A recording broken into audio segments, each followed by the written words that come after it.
আসসালামু আলাইকুম। এই ভিডিওতে আমাদের আলোচনার বিষয়বস্তু ফাংশনের সর্বোচ্চ ও সর্বনিম্ন মান নির্ণয়। চিত্রে একটা ফাংশন দেখানো হচ্ছে f of x = sin x, blue colour.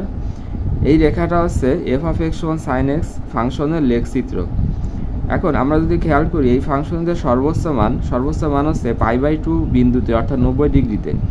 এই বিন্দুটা পাই, এটা যদি 0 হয় তাহলে এই বিন্দুটা মাঝখানে যে বিন্দু সেটা হবে π/2, এবং π/2 বিন্দুতে ফাংশনের সর্বোচ্চ মান +1 এবং ফাংশনের যে সর্বনিম্ন মান সেটা হচ্ছে -1 এবং সর্বনিম্ন মানটা পাওয়া গেছে 3π/2 মানে 270 ডিগ্রিতে পাওয়া গেছে সর্বনিম্ন মান -1।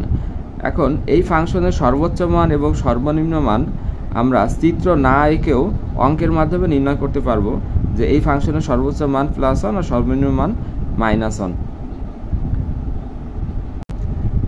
প্রথমে আমরা f of x ফাংশনটাকে একবার অন্তরীকরণ করব। প্রশ্নে আমাদের দেওয়া আছে ফাংশনটা f of x = sin x, তাহলে একবার অন্তরীকরণ করলে আসবে f' x = cos x। এরপর এটাকে যদি আরেকবার অন্তরীকরণ করা হয় তাহলে f" x = আসবে কি -sin x। এরপর আমরা লিখব সর্বোচ্চ ও সর্বনিম্ন মানের জন্য f' x = 0। এইটা লেখা যায় তার কারণ একটা ফাংশন যখন সর্বোচ্চ বিন্দুতে যায়, এই যে ফাংশনটা সর্বোচ্চ বিন্দুতে গেল, যাওয়ার পরে কিন্তু তার আর বৃদ্ধি হচ্ছে না, আর অন্তরীকরণ করা মানেই কিন্তু বৃদ্ধির হার নির্ণয় করা। তাহলে এই বিন্দুতে যেহেতু আর বৃদ্ধি হচ্ছে না, তাহলে সর্বোচ্চ বিন্দুতে বৃদ্ধির হার কি হবে? বৃদ্ধির হার 0 হবে। এজন্য আমরা লিখছি f' x = 0। এখন f' x = আমরা পাইছিলাম cos x, তাহলে cos x = 0। তাহলে আমরা এখান থেকে x এর দুটো মান পাচ্ছি, একটা আছে π/2 মানে cos 90 ডিগ্রির মান 0, আবার cos 270 ডিগ্রির মানও 0। 270 ডিগ্রিকে লেখা হয় 3π/2 রেডিয়ান এককে। তাহলে আমরা x এর দুটো মান পেলাম, একটা আছে π/2 আর একটা আছে 3π/2। এখন এই x এর মানগুলো আমরা ডাবল ড্যাশে বসাবো। তাহলে x = π/2 বিন্দুতে f" π/2 = আমরা লিখতে পারি -sin π/2 = কি লেখা যায়? = আসে -1। তাহলে আমরা এখানে f" যদি π/2 বসাই তাহলে যে মানটা পাচ্ছি সেটা হচ্ছে -1, আর -1 হচ্ছে <0, অর্থাৎ -1 কিন্তু 0 থেকে ছোট।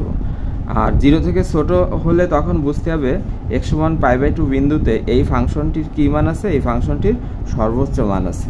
সেই সর্বোচ্চ মানটা যদি আমরা বের করতে চাই তাহলে আমার এই π/2 মান, x এর যে মানটা π/2 প্রথম ফাংশনে বসাতে হবে f of π/2। তাহলে প্রথম ফাংশনে বসালে আমরা কি পাবো? sin π/2। আর sin π/2 মানে কি? sin π/2 মানে হচ্ছে 1। তাহলে আমরা কি পেলাম? এই ফাংশনের যে সর্বোচ্চ মান সেটা পেলাম +1। তো চিত্রেও যদি আমরা খেয়াল করি, চিত্রেও আমাদের দেখাচ্ছে এই ফাংশনের যে সর্বোচ্চ মান সেটা হচ্ছে +1, অর্থাৎ ফাংশনটা সর্বোচ্চ এক ঘর উপরে উঠছে। এখন আমরা অঙ্কের মাধ্যমে এই ফাংশনের সর্বনিম্ন মান নির্ণয় করব। তাহলে এইখানে x এর আরেকটা মান আমরা পাইছিলাম, সেটা হচ্ছে 270 ডিগ্রি, যাকে 3π/2ও লেখা যায়। x = 3π/2। তো x এর এই মানটা নিয়ে এখন আমরা বসাবো ডাবল ড্যাশে। তাহলে f" 3π/2 = আমরা কি লিখতে পারি? = লেখা যায় -sin 3π/2। তাহলে এখানে কি আসলো? এখানে আসলো +1, কারণ sin 270 ডিগ্রির মান আমরা জানি -1, আর এই মাইনাসে মাইনাস হয়ে যাচ্ছে +1, অ্যান্ড +1 হচ্ছে <0, অর্থাৎ 0 থেকে বড়।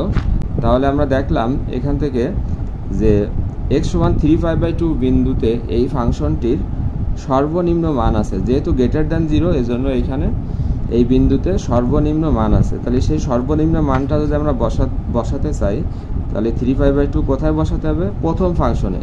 তাহলে প্রথম ফাংশনে যদি বসাই f of 3π/2, তাহলে কি আসলো? sin 3π/2।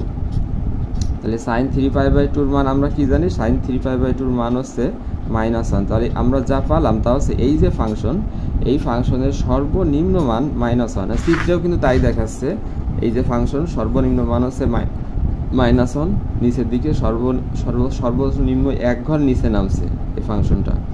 তো এই সর্বোচ্চ মান ও সর্বনিম্ন মান মূলত এই দুইভাবে বের করা যায়, একটা হচ্ছে চিত্রের মাধ্যমে আর একটা হচ্ছে চিত্র না এঁকে অঙ্কের মাধ্যমে। তো অঙ্কের মাধ্যমে যদি আমরা বের করতে চাই তাহলে আমাদের এই যে প্রসেস, এই প্রসেসটা ফলো করা লাগবে।